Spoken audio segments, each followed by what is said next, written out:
Yes, excellent. Good afternoon, colleagues. This is the last panel of this conference, and it's a bit hard to compete with the previous panel because they were talking about a real ongoing war. But it's a conventional war. We could only compete by discussing a nuclear war, and it is very good that we do not have such a topic in reality. It's only the work of fiction, and let's leave it there. Watch on Netflix House of Dynamite, and let's discuss more legal, political issues related to nuclear non-proliferation, disarmament, peaceful uses, because the topic of this panel is the Nuclear Non-Proliferation Treaty and its upcoming review conference, which is going to begin at the end of April next year in New York. So still almost half a year from now. To discuss this topic, we have a very expert panel, non-political, a lot of expertise. On my left, Francesca Giovannini, who is the executive director of the Belfer Center on managing the atom at Harvard University.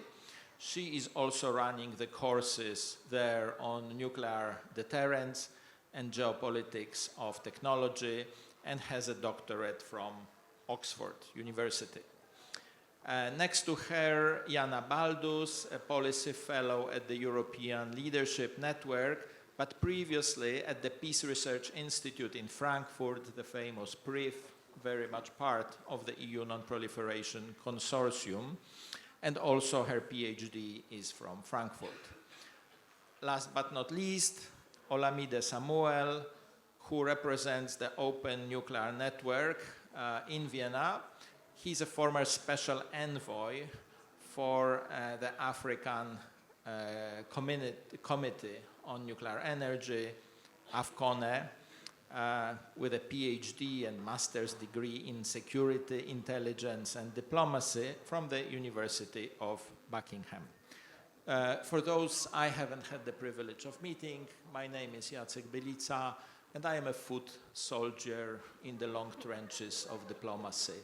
Previously fighting for the EU, currently for the International Atomic Energy Agency. Thank you for inviting us to this panel. Obviously, IAEA is very relevant here. No discussion about the NPT should happen without mentioning IAEA's role. We are directly mentioned in the text of the treaty, and we are directly implementing the key Article 3 of the treaty, which is nuclear safeguards. For the benefit of those who are interested, I put out a number of publications by the IAEA, and obviously yesterday you enjoyed the keynote speech of my boss, Director General Rafael Mariano Grossi, who spoke about some of the cutting-edge political issues with which we are dealing, like Iran and Ukraine. But for the broader picture, I'd like to turn to our panelists. Jana first. I know you've been researching polarization in the NPT community. What can you tell us about this in the run-up to the review conference? And in particular, if I may ask you, the treaty for the prohibition of nuclear weapons, is it a factor in this polarization? Over to you. Thank you so much. It's really a privilege to be on this panel. I'm really looking forward to our discussion.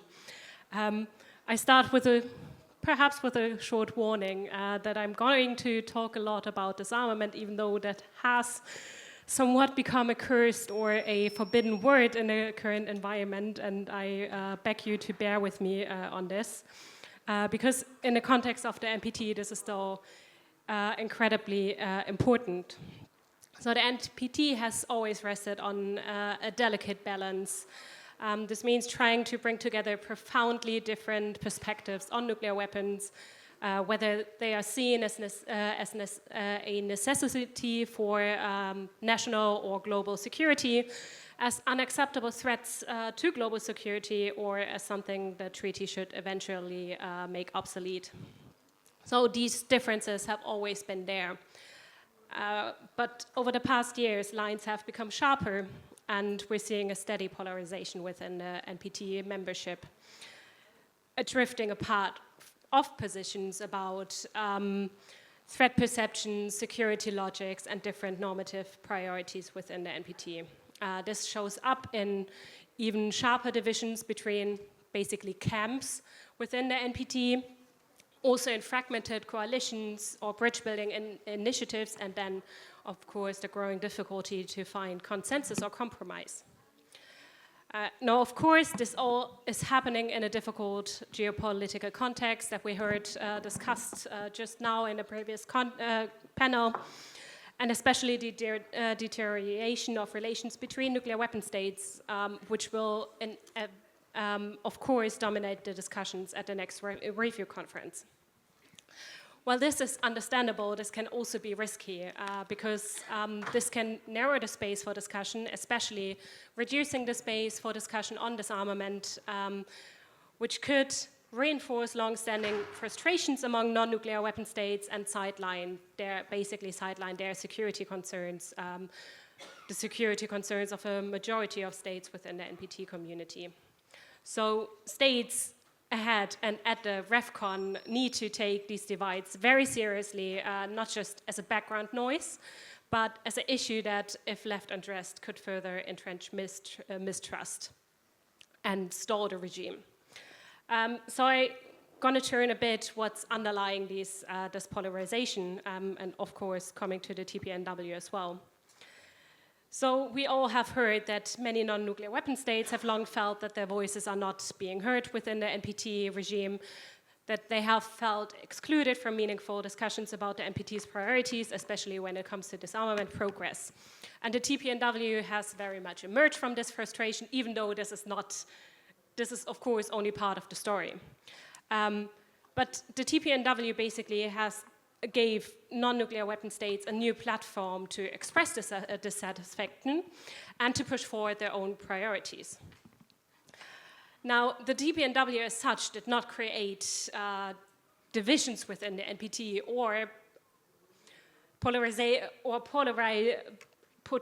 pushed forward polarization within the NPT. It did make divisions more visible within the NPT, and it gave a structure and visibility to opposition that has already been there. This doesn't mean that in the future or even now that the TPNW could drive polarization, even though polarization as such is an inherently social process. This means who is driving polarization are always states or state parties to the NPT, not the treaty as such. So even after the adoption of the TPNW, the sense of marginalization hasn't disappeared, especially since we now see the war in Ukraine, with which the attention has very much focused on European security, and that even in the NPT. So what we see happening now is that many non-nuclear weapon states feel that their concerns, their security concerns, are still not being heard and left unaddressed. And if this continues, there's a real risk that some non-nuclear weapon states could slowly disengage from the regime, as the regime doesn't give them the security that they would like to see. And I think Ola is going to speak more about what the NPT actually brings to non-nuclear weapon states, especially from the Global South. But at the heart of these tensions, as well, the tensions between TPNW supporters and opponents are very different ideas about what constitutes a threat to national or international security and how the NPT actually responds to this. For many nuclear weapon states, as well as NATO allies and also European states, the main concern has basically been proliferation from the beginning, that nuclear weapons might spread to irresponsible or unpredictable actors, So the threat is seen as being very much external and actor-focused, while for many non-nuclear weapon states, the problem is the mere existence of nuclear weapons as such, regardless of who possesses them. So this is why, for most non-nuclear weapon states, progress on disarmament is the benchmark of whether the NPT is delivering on its core purpose for them. While for many European and nuclear weapon states, the main purpose of the NPT has never been disarmament. And Russia's war in Ukraine has widened this gap even further, with a renewed focus on nuclear deterrence in Europe, and the growing nuclear salience globally, but as well in Europe, means that arms control, but especially disarmament, take a backseat in every discussion. And these long-standing disarmament and risk reduction measures that are under discussion within the NPT are described as non-urgent or as unrealistic in the current environment, which only reinforces perceptions of an imbalance. So these deeper divisions not only play out in debates around the TPNW, but very much currently in the debates about nuclear sharing and extended nuclear deterrence. And this is, of course, especially relevant for European countries. Again, these discussions are not new. They have been around since the very beginning of the NPT, but they have become much sharper in the recent years, especially as nuclear deterrence has gained a greater prominence in NATO's nuclear security planning. So at the last PrepComs and the last Revcon, we have seen growing criticism by many non-nuclear weapon states, joined by China especially, who questioned whether nuclear sharing practices are consistent with NPT obligations, while NATO countries have jointly defended the arrangements as historically contingent and necessary for collective defense. What is problematic about these exchanges is that this has usually just led to long and circular exchanges in the form of rights of reply in the meetings, where each side has simply restated its position while trying to legitimize the other side, which is obviously not productive but contributes to hardening positions and deepening mistrust. So if these conversations continue in their pattern, polarization will only grow. So there is a task for both European and NATO countries here. So NATO countries could help diffuse these tensions by better explaining the rationale for extended deterrence more clearly within the NPT, and this means not defensively but transparently, while avoiding the narrative that more nuclear weapons, more deterrence in Europe automatically means more security. And European countries should take on the task and discuss these difficult questions among themselves, because they're well positioned to do so with members being with one nuclear weapon state and some TPNW states and some NATO states as members of the NPT. What we currently see is that refusing to engage with such criticism actually simply gives Russia and China more room to exploit divisions, as they currently do. So Russia has, even though they have their own nuclear sharing arrangements with Belarus, they have been very skilled in exploiting the criticism of the Global South towards NATO extended nuclear deterrence. But at the same time, non-nuclear weapon states, including those members of the TPNW, also need to shift their attention beyond the P3, because singling out Western practices while sidelining the actions of other nuclear weapon states only risks entrenching the defensive stance that NATO countries have demonstrated currently. So again, this polarization is always a two-way street. There is not one single party that drives polarization. Well, we can talk about this with Francesca perhaps later. I'm going to stop here and just leave the diplomatic strategies for later for the Q&A. And yes. Well, thank you very much for this broad picture, and obviously overcoming polarization will be one of the major challenges for the president of the next Review Conference in order to deliver a successful outcome. We didn't have so far in the conference an official US speaker because of the shutdown still ongoing in the US. But Francesca, you are close there from Harvard. You might have a view on US policies in this domain. So why don't you share it with the audience, please? Sure. Jacek, thank you so much, and to all the organizers, thank you so much for inviting me again. I speak both as a European, as an American, and it is really interesting to tackle the question of how the United States will approach the NPT 2026. There is an advantage of being a speaker in the last panel. I had the chance to sit in various panels in the past 2 days, and I've captured some words that several speakers use to describe the current US administration. One called it destabilizing, a second one called it an imploding power, a third one talked about an unpredictable force, and the fourth one talked about the transactional approach. And somebody even asked me whether I think Washington will show up, in fact, at the next NPT Review Conference. All this, in a way, in my view, very much reflects a sense of shock and disbelief in among allies, partners, and perhaps also other areas, in what we seem to perceive as an irrational Washington that is completely schizophrenic, and in fact, we talk about strategic schizophrenia when it comes to some policies, and fundamentally guided by more emotional and personalistic ideas than real policies.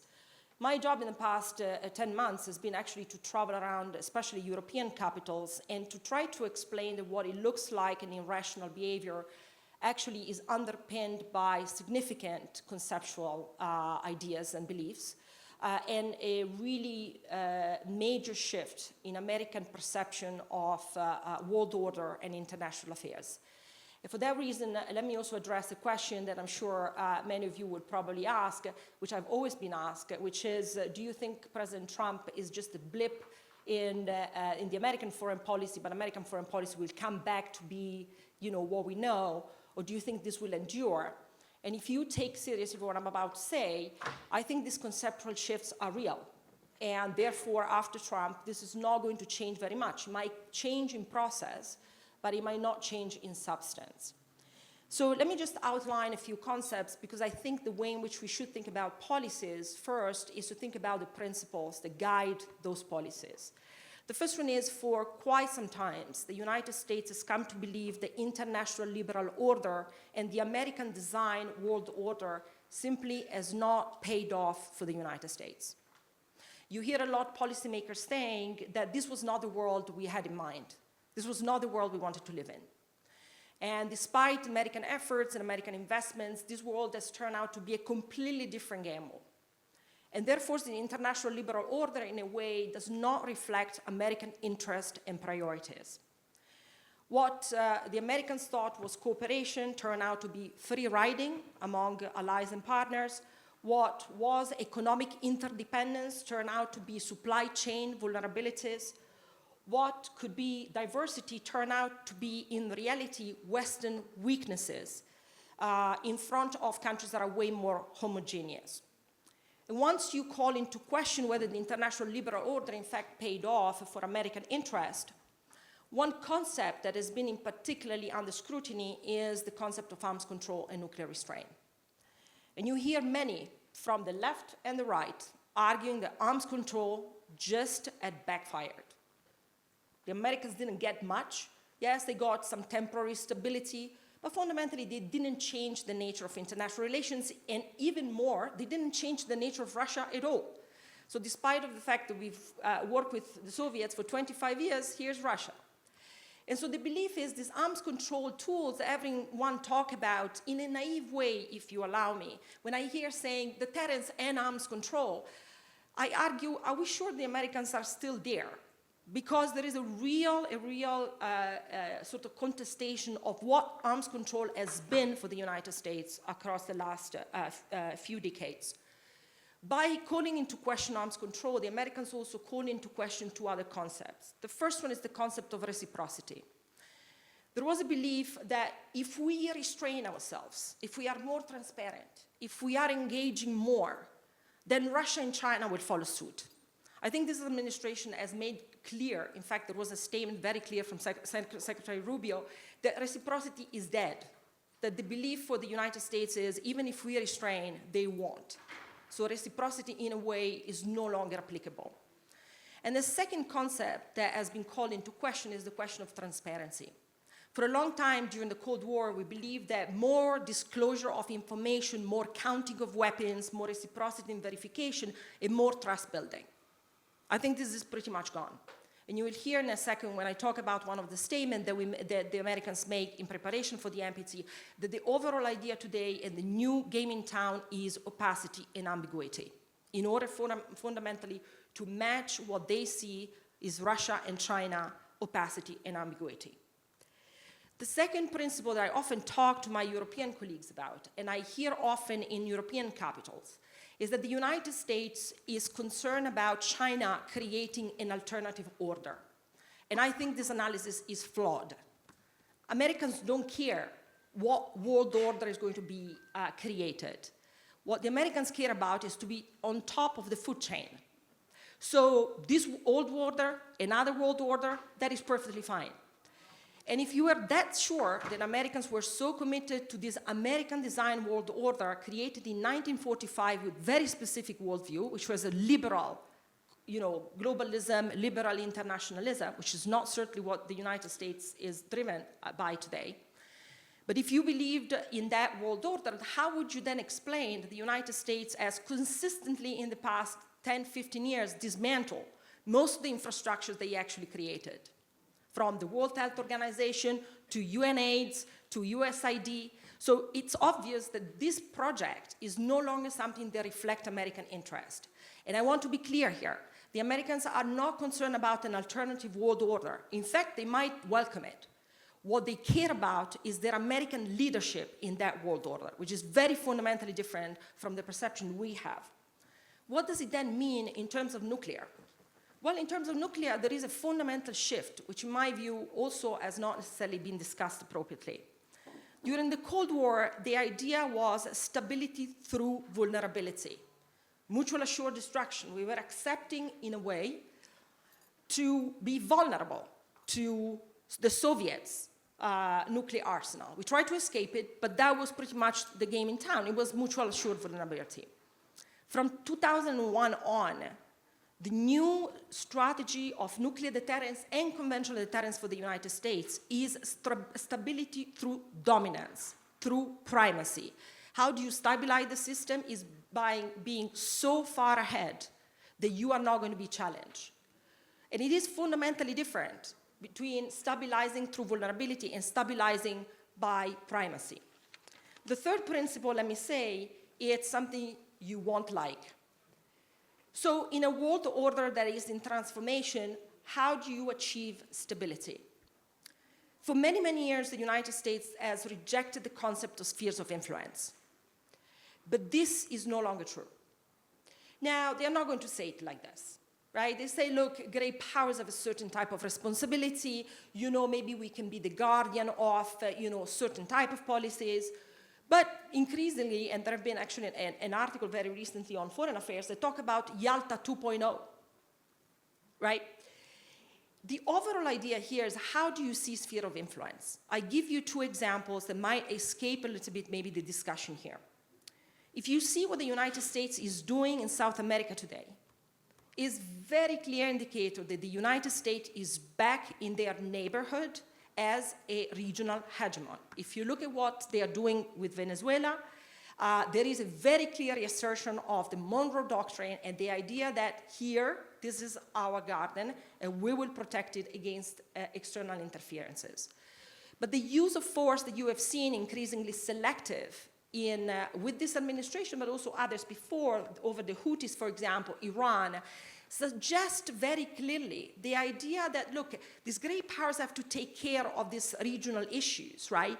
But at the end, if we maintain sphere of influence and order among us, we could actually stabilize the system.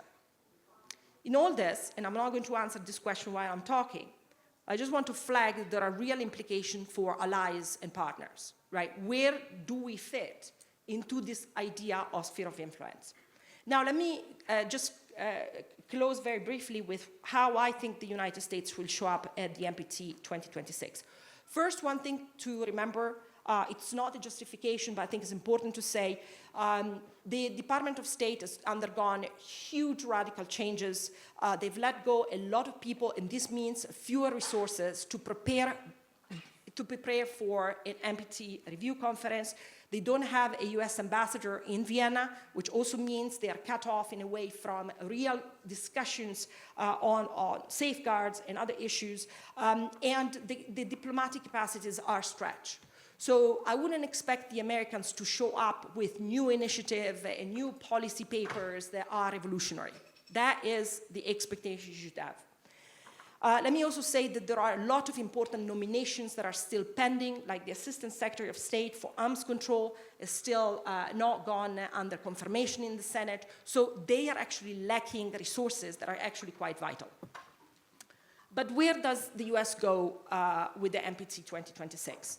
If you take the framework peace by strength, or as Secretary Rubio said, peace is not a noun, it is a verb, I predict three things. First, there will be a very strong language on proliferation. The language is zero tolerance and maximum pressure. Whatever you think about the Operation Midnight Hammer, the United States has cast it as highly successful. They have been very happy with that. And the overall idea here is that this administration will not tolerate proliferation under any circumstance. And the way in which they will do this is by through two means. One is there was a paper they already table on the strengthening the IEA safeguards. But I want you to pay attention to the statement they made in April 2026. They called the NPT a key instrument, not the cornerstone of nuclear proliferation. I think this is very important because what this administration is signaling is that they will increasingly also invest in technical national means, in counter-proliferation operations that might also imply unilateral interventions. On Russia and China, I think you should expect vague language. The reason it's going to be vague on China is because the NPT will come after the April summit between Xi and Trump, but also because the overall idea, again, is that you are among equals, and therefore China and Russia might be condemned, but don't expect the harsh language you have seen with the Biden administration. On one point, on testing and on other issues. Secretary Rubio said very recently that the US leadership and transparency have not been reciprocated by Russia and China. So you should expect that from now on, the United States will play a nuclear ambiguity game. How does it look like? You are not going to see anymore a nuclear posture review. That is gone. The United States will probably not disclose many of the new policies that they intend to undertake, or they will inject a lot of confusion about what they intend to do on various policies, like nuclear testing. And they will not necessarily feel the need to be accountable or precise with the language because the game is ambiguity. Final point. You'll see the United States, however, extremely active on one pillar that has not necessarily been their platform, which is the nuclear energy front. President Trump has released 4 executive orders to revitalize American leadership in nuclear energy. They have done a lot of promotion for a new American nuclear renaissance, the new adoption of technology for the American companies. And if I were somebody working for Trump, in order to make the case that the NPT is still valuable, I would precisely tell the boss, look, maybe if you are part of the NPT, we can sell some reactors, right? So this becomes a trade strategy. Might not be nice, might be cynical, but it might still get the United States more involved than would have been otherwise.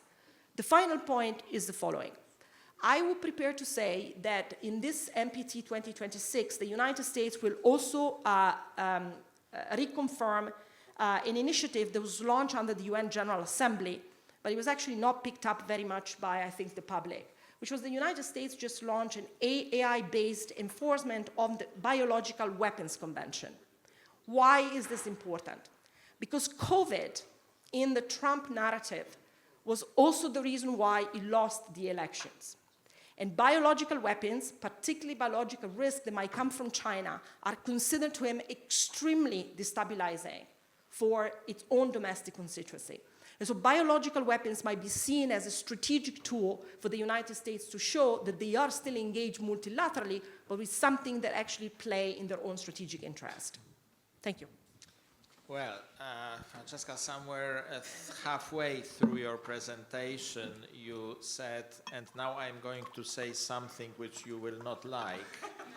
And I was wondering whether the first half was really liked so much by the audience, but we will see this in the discussion. But if I could ask you to repeat, you mentioned a US paper, and I think you made a mistake with the date. You said it was published in April 2026? 2025. But what paper? Maybe you could be precise. It was a working paper. It's a working paper that the US State Department is a working paper on strengthening the IAEA safeguards, where they also talk about leadership and reciprocity. You can find it on the website. Okay. Thank you so much for this. And now we are turning actually to the majority of the world population. Hola. Majority of the world population actually lives in non-nuclear weapon states. What are the concerns and priorities there? And in particular, what those countries are getting from the NPT? And do they realize it? Over to you. Well, thank you very much for having me. This is my very first EU NPDC conference, and I think the discussions here have been very illustrative. So yes, I'm from the Global South. I'm a Nigerian, and interestingly, I work in nuclear issues. And I think my perspective is very much framed from my interactions with policymakers from the Global South, especially with regards to how they see the behaviors of states in the global north vis-a-vis their legal obligations, and what kinds of behavior they can copy to better improve their lot. And so the view from the global south is a very exhaustive list, at least of the current nuclear order. And I took a few notes about many of the things that I've heard from policymakers. With regards to the NPT, the very first thing is there is no consensus outcome document since 2010.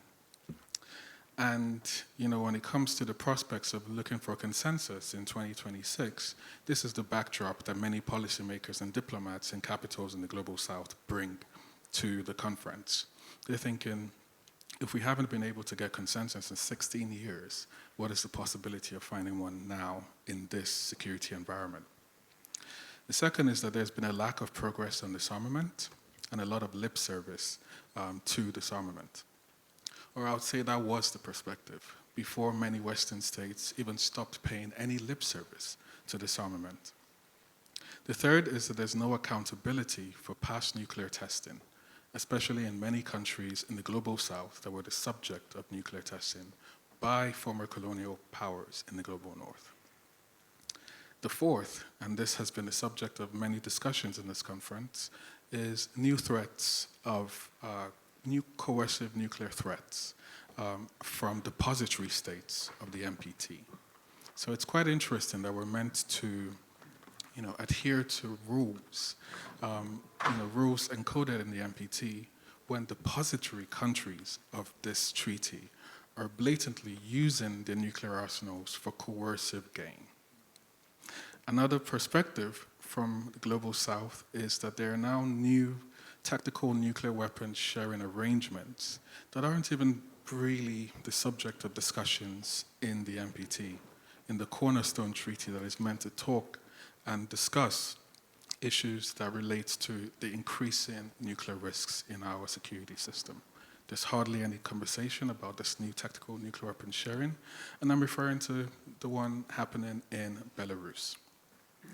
Another perspective is that we've had repeated and public calls for nuclear weapons, new nuclear weapons, from leaders, current leaders, and past leaders in South Korea, Japan, Poland, Germany.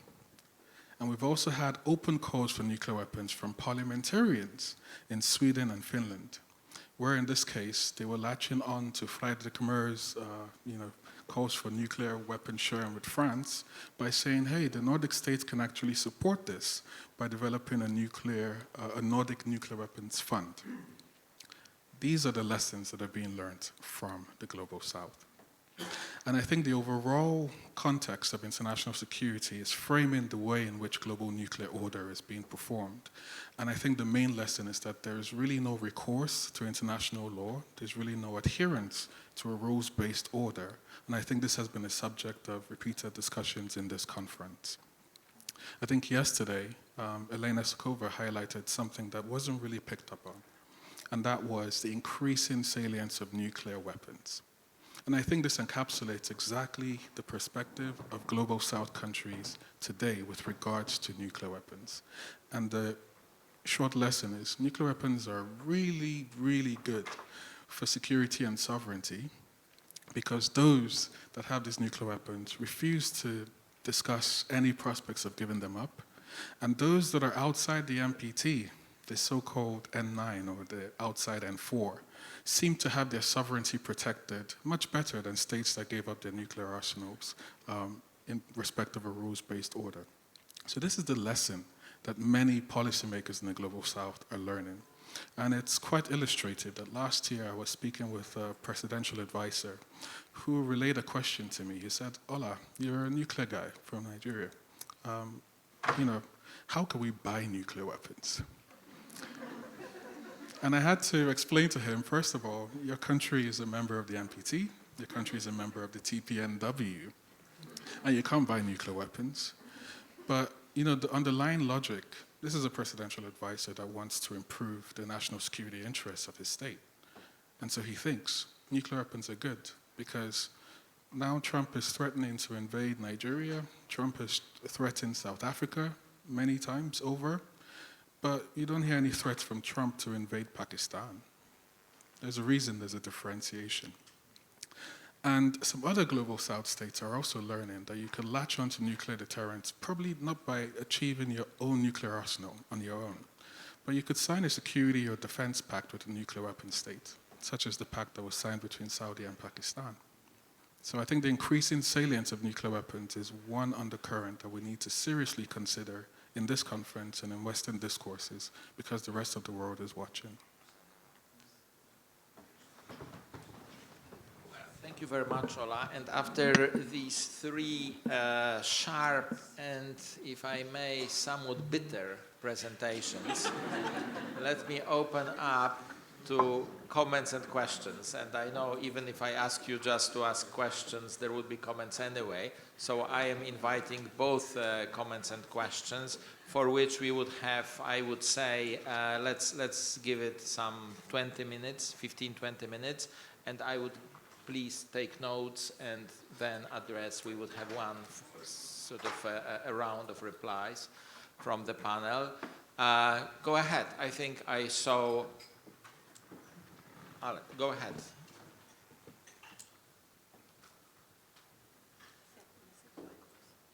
Do we have microphones? Do we have microphones in the room? We do? I wanted to the gentleman in white shirt, I'm sorry, I didn't put my glasses, on the left.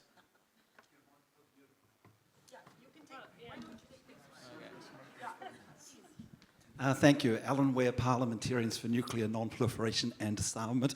I want to thank Francesca for an incredible overview of the approach of the current Trump administration, and I would agree with your analysis. This is not just a personal or emotional approach. We saw this concept and the strategy laid out in Project 2025, which was actually a 2023 paper of the Heritage Foundation, which laid out pretty much along the lines of what you're saying. We're seeing the Trump administration implementing that. But my question is, you seem to be saying that this is going to last even after the Trump administration. And I contest that. I think that this new concept hasn't taken hold of alternative voices in the United States. We see the No Kings movement, which was huge, with people rejecting this approach and coming out in hundreds of thousands in the streets. We see senators like Markey with the bicameral working group on non-proliferation, keeping the same principles, of a liberal democratic world order and cooperation that was seen in the past. We just saw the elections last week of two incredible governors and a fantastic mayor in New York City. These are all, holding on to the liberal ideas. So I ask, why do you think this would stay on even if after Trump administration?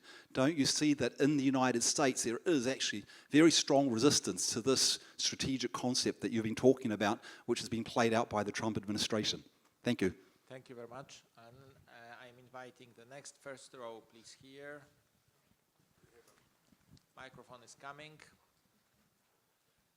Okay, thank you. Thank you for the nice chat. I'm the Brazilian ambassador to disarmament in Geneva. And by the way, the Americans also don't have an ambassador in Geneva for disarmament, besides Vienna. I'm just making one comment about Francesca. We had a very famous football player. Those who are a little bit my age, they should remember Garrincha. And so he was a very good player, as good as Pelé, some people say. And in the World Cup in 62 in Chile, the coach told him, listen, we were going to have a game with Soviet Union. And it was a very tough game between Brazil and Soviet Union. And so the coach said, listen, Garrincha, when the Soviet goes this way, you should do that. When he does this, you should do that. And telling him. And so Garrincha was a little bit short. And so he said, okay, but have you told the Soviets about it? So I think that what you say about the US, some things I totally disagree concerning, for instance, Latin America. The Monroe Doctrine, we are in 2025. So the countries in Latin America, on the Monroe, they were all about the same. It's not like this. And I mean, and let's be clear, you want to overthrow Venezuela, stop buying oil. It's as easy as that, you see? And the other things, and like you said, I chair the BWC working group. And we're still trying to understand what President Trump said on the general debate. We still don't know. In all my discussions with my colleagues in BWC, we don't know, you see. And the thing is, when you say that Americans don't care about a new order, as long as they are leading, that shows that they are not lead anymore. Otherwise, they would keep the order. So I think that the world is not bilateral anymore. It's trilateral. And in my experience, I worked in China, so my experience is that China does not care about. You see, they will go their way forward. And so I don't think, like you said, the Americans want this, they like this. They're not alone anymore. So either they like or not, the world has changed. Thank you. Well, thank you very much, Ambassador. And I regret my boss, DG Grossi, is not with us because he could engage you on the football analogies very well. We share everything with Argentina, even in this topic, except football. Okay, let's go to this section now. Is there anybody here who would like to take the floor? Here you go, Laura. First of all, Laura Rockwood, VCDMP, horrific analysis about the United States. It's not that I take issue with them, but it's a really horrific analysis. I just received a copy of the document you referred to, Francesca. Apparently it's a PrepCom document, it is a joint PrepCom document for next year's review conference, and it was submitted by, it's a working paper submitted by a large number of countries, not just the United States, and it does refer to safeguards as fundamental, it uses the word fundamental in here. I had it a second ago. In any event. So yeah, the safeguard system is a fundamental component of the nuclear non-proliferation regime and plays an indispensable role in the implementation of the NPT. I don't know where the word fundamental came from, but I don't see that as substantively different from Cornerstone, substantively. There may have been something behind it, but I don't know what it was. Okay, thank you for this clarification, and thanks for finding the document. Anybody else in the audience would like to either ask a question or make a comment? If not, we go to the panel, maybe in the reverse order. Ola, if you care to take the floor again. You. I think most of the question happened to Francesca, so maybe she should take the floor. Francesca, go ahead. All right. So will this thinking last? And I think Ambassador pointed out exactly why I think it will last. The issue of moving away from a sense of vulnerability because of American engagement with the international system did not start under Trump. It started after 9/11. It was Bush, actually, that famously said, never vulnerable again. And the introduction of the new triad, the integration of conventional with other passive and active defense forces and so on and so forth, this hyper-militarization of foreign affairs actually was, in a way, continued under, Bush 2, then partly Obama, but certainly Trump. So this is not something that started with Trump. This is something we have been dealing with since 2001. In fact, the unipolar moment, this turn of American foreign policy into something different is something we have been coping with for 20 years. But here comes what you, Ambassador, said. And this is why I see the reaction and the policy, like the Heritage Project and others, as both an acknowledgement that we would like very much to go back to the Cold War because we know how to fight that and win, but this is different. And you are seeing also in the definition of how the United States define Russia and define China. Russia is defined as an acute threat, but China is defined as a pacing challenge. And it's very different because you might have an acute threat at some point, you deal with it and it's gone. But a pacing challenge means that China will be there at every step of the way to contest your leadership. And so how do you make sense of this new world order, right? And I think what you're seeing here with the United States, and that's why we talk about strategic schizophrenia, because here is a country that is now trying to make sense of a world order that somehow does not reflect anymore its primacy, but with tools that still are linked to an American hegemonic power. I think that is where you see the push and pulls. You also see in the domestic politics, right, is how much do we engage, how much do we retreat, how much do we try actually to propose new policies, how much we go unilaterally. So it is a moment of great transition for the United States.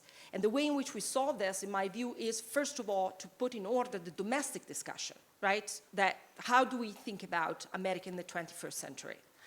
Let me also mention that there are movements that try somehow to instill a little bit of more rational approaches to this. So with my colleagues, Eric Brewer at the Nuclear Threat Initiative and Toby Dalton and J.D. Menton at Carnegie, the Belfer Center has launched a report which is called Preventing Nuclear Anarchy. And one of the things we have said is that America still is in the vital interest of the United States to prevent proliferation has not changed. That the vital interest of the United States to engage with the international community has not changed. That the relation with the allies is still indispensable. And the relation with the global south, with the emerging countries, is even more indispensable. So I would say there are forces that try to rise, I think, to the occasion and just say, look, there is a way to manage this transition, and this is the way to go. Is not to go unilateral or never vulnerable, but to actually think about commonsensical policies that could really maximize our benefits in the international community. But what I think is important to say also is that the United States has been in a profound crisis for a long time. And you have seen also yourself, if you look at the policies in Latin America, Venezuela, Brazil, Panama, I mean, they were all over the place, right? And then you ask me, but what is the strategy here? I wouldn't be able to tell you. I don't know. I don't know what the strategy is. Right, okay. But you see, so I think this is the issue. There are ramifications of this internal discussion of America in the 21st century that is still very much, in my view, not clarified, not clear.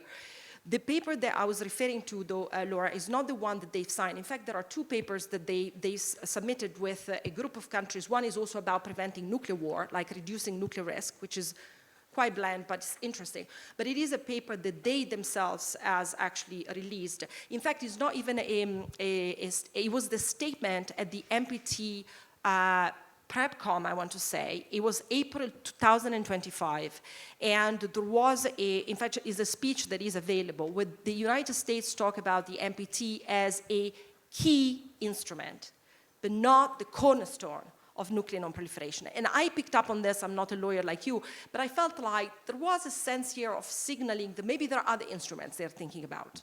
And I'll send it to you, it's a speech actually, it wasn't a statement. It was a statement, not a paper. Yes,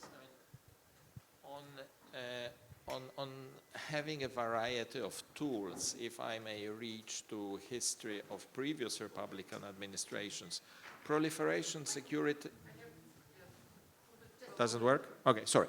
I mean, on the issue of having a variety of tools and treating, what they call it, different tools. Previous administrations, Republican administrations, for example, used Proliferation Security Initiative as a counter-proliferation tool in, in support of the NPT, one could say. So I wouldn't say this is dramatically new, the instrumentalization of the treaty. What, however, comes through, I think, very clearly also in your comments is this idea that it's among the fundamental interests of the United States. And frankly speaking, of all the nuclear weapon states and of the entire international community. I mean, this is something to be kept in mind as we approach the review conference. And there is this tendency, which many of us have observed in different meetings, to start to zero in on a particular project, particular topic. This is my pet project, this is my favorite initiative, this is a paragraph I'm fighting, and I end up fighting for commas. And sometimes among these commas, the bigger picture is lost. And the bigger picture is that NPT has served international community very well, both when it comes to international peace and security, by stemming the proliferation of nuclear weapons, and also by enabling cooperation on peaceful uses. I mean, there is nothing wrong with selling nuclear power plants as long as this can be done under strict nuclear safety, security, and non-proliferation conditions, by the way, which is the role of the IAEA to try to ensure this, and this is the role we are playing. But this is thanks to this legal framework created by the NPT. So I think it is also a task of all of us to remind people who are engaged in these negotiations to see the bigger picture, not to, whatever the English saying is, throw out the baby with the water, or this is important for the NPT. And when it comes to the BWC, I was, I admit, also in the General Assembly hall at the UN when President Trump was delivering his speech, 55 minutes of it, I think. And I must say that I was among those who were puzzled why this issue of using artificial intelligence for the verification of the Biological and Toxin Weapons Convention came out as the only concrete proposal in this field. I mean, there are different theories about this, and I think we are still to see. Maybe it will happen in Geneva during the meeting of states parties in, I think it's in December normally, or November, no? When maybe the group is in December. Yeah, maybe there will be something put on the table as a proposal. But why this particular one topic has been chosen as the one very concrete thing in the area of arms control, disarmament, non-proliferation, it is a bit puzzling, I admit. Huh? Now, there is a second chance for questions or comments. Here you go. We need equipment. Yes, thanks. Yes, thank you all so much for very candid interventions, refreshingly so. And I have a question actually to Olamide as representative of the Global South. I did not like to hear the substance of what you said, but it actually made a lot of sense, and it supports many of the points that I've been making from, you know, the Ukrainian experience and some of the lessons that others internationally might draw from the negative example of Ukraine, and you confirmed some of the arguments I've been making, so thank you for that. But I have a question about sort of the broader solidarity, or rather the lack thereof, that the Global South has shown in the face of a very clearly neo-colonial war, right? Especially from the region that has, you know, suffered themselves from Western, largely colonialism, and then staked its very identity on decolonization and gaining the agency, right? So that was, from the Ukrainian standpoint, it was quite disappointing to see, to hear that silence in the best case scenario from the Global South. Is it, what sort of things can we do to repair and maybe gain some solidarity with the countries that might have gone through the same experience and also are poised to suffer, you know, at the hands of nuclear possessors, if not in the same, then in rather similar ways? Thank you. Yes, thank you very much. So this was a question. Are there any other questions or comments? Please go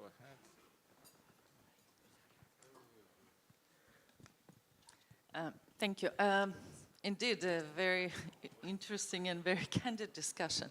But I want to kind of make a little bit more nuanced conversation on the priorities with regards to non-proliferation.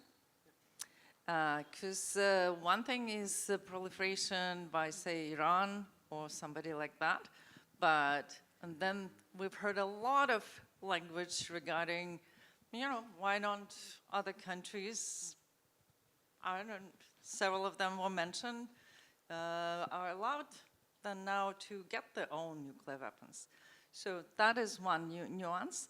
The second is some of the traditional policies of the US, even domestically, like prohibiting the plutonium reprocessing and others are also being kind of reconsidered. So I would like to hear a little bit more nuanced discussion on where the US stands on non-proliferation or proliferation issues. Very important question, I think, for Francesca, which broadens a little bit the concept, because reprocessing and where the US policies stand on this. When it comes to the countries which were mentioned, there is a growing interest in nuclear weapons. Let's face it. In the countries which previously had sterling non-proliferation, a sterling proliferation record. This, I think, brings us back actually to the concepts of the European security strategy, the first European security strategy of 2003, and the non-proliferation strategy of the European Union, where it is very clearly stated that for preventing proliferation, one needs to address the security concerns of countries. So the issue is deeper than just non-proliferation policies. The issue is actually international security as such. So answering to security concerns, addressing the security concerns, including some regional concerns, because a lot of this is regional. First row, Ambassador Carlo Trezza, please. Yes, I have a question, I think, to Olamide more than to the others. During this whole conference, I hardly heard the name TPNW. I did say this. I did ask the question about it, and there was an answer. You did? Wow. In any case, let's say that you were not a speaker. No, but really, all around, not only now, but I'm saying during the whole conference. What does TPNW mean for, let's say, the countries which are behind it?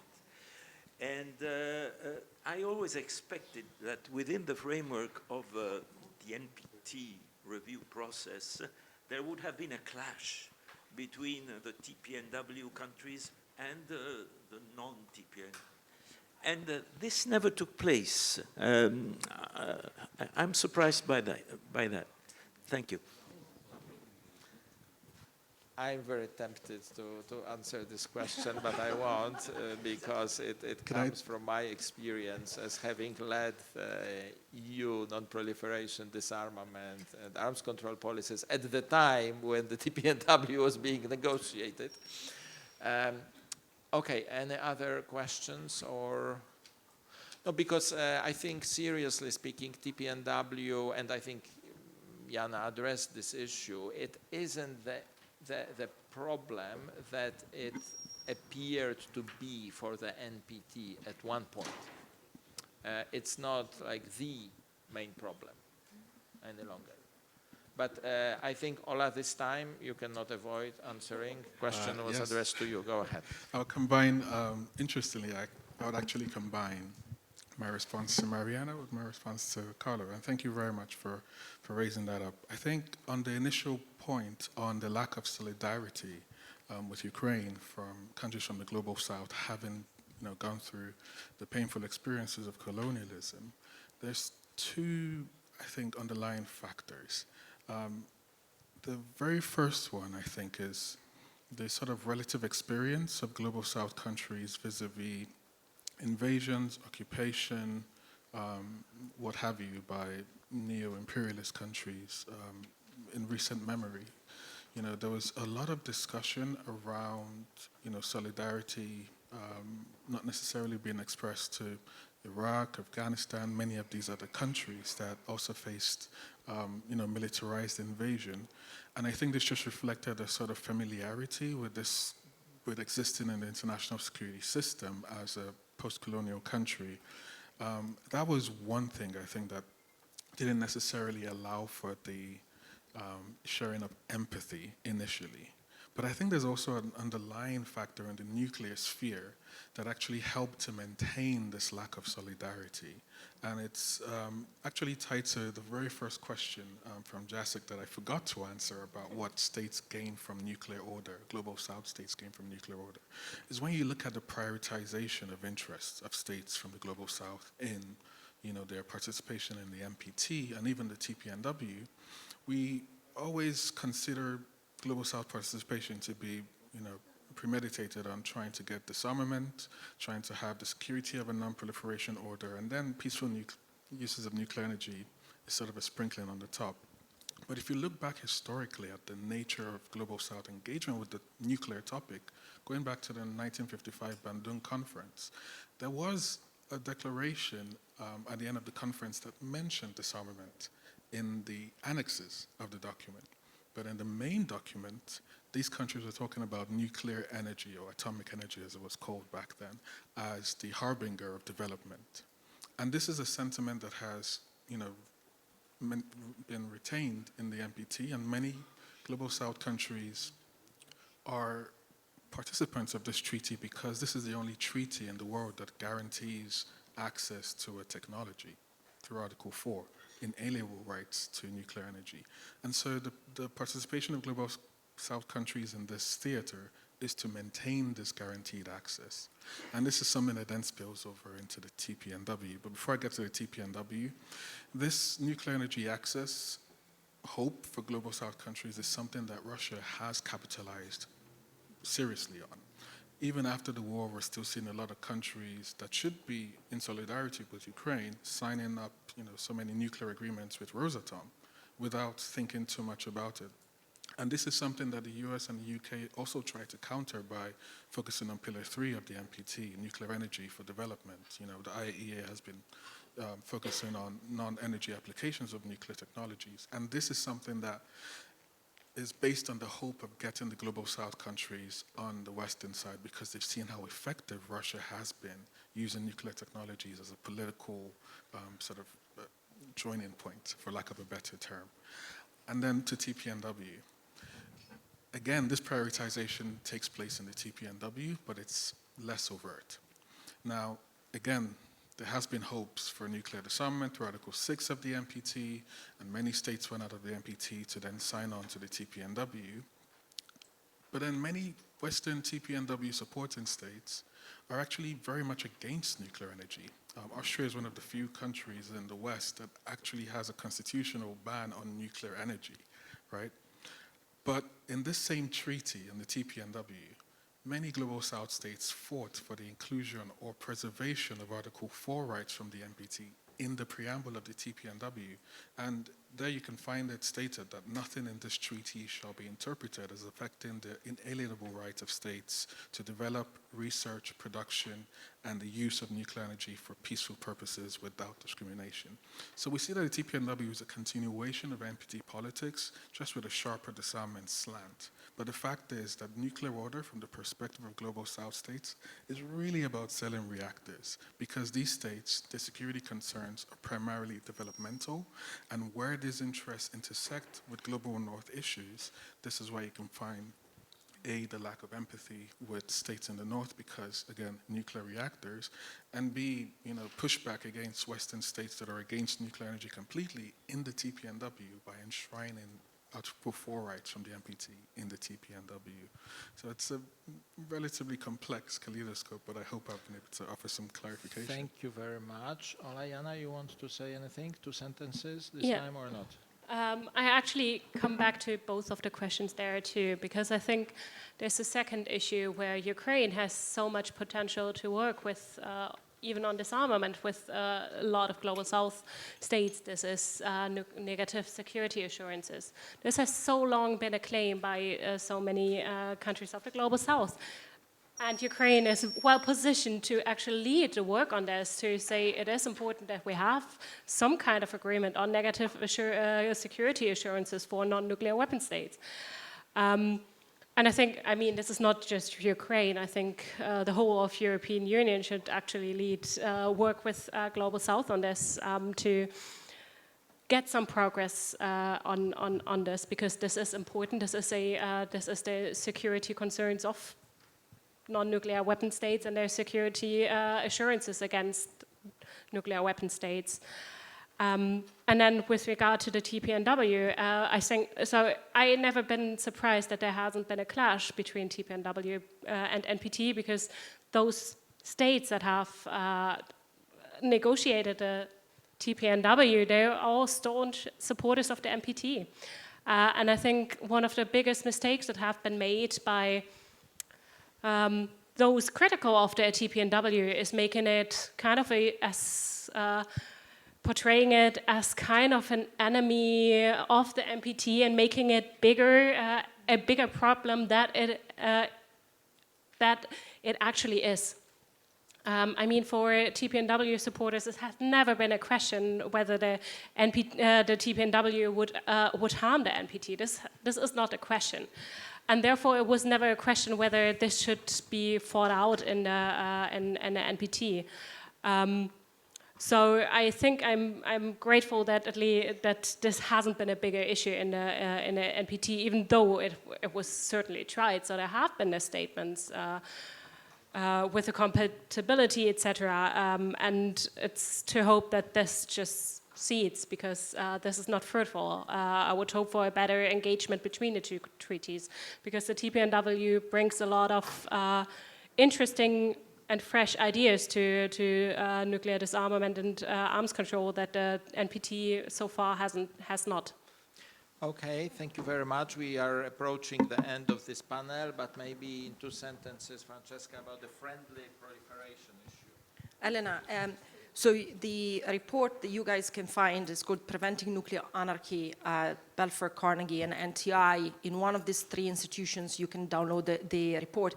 What we are saying is the new age of nuclear proliferation has multiple drivers. The technology drivers, the tensions among great powers that might lead countries to decide what to do, the weakening of US security commitments and guarantees, but there's also the responsibility of the US leadership at some point to pick and choose certain deals, the US-India deal and others, that as potentially signal that maybe nuclear proliferation was no longer a priority for the United States. And then finally, the question of nuclear energy and the way in which the countries approach decarbonizing economy, the delivery, the export of nuclear technology is going to be very important also on the level of nuclear proliferation. What you are seeing here about reconsidering, the reprocessing, the reconsideration of the composition of the National Regulatory Commission, the idea of reconsidering the gold standard, the 1 to 3 agreements, all these things are in a way for an America that wants to revive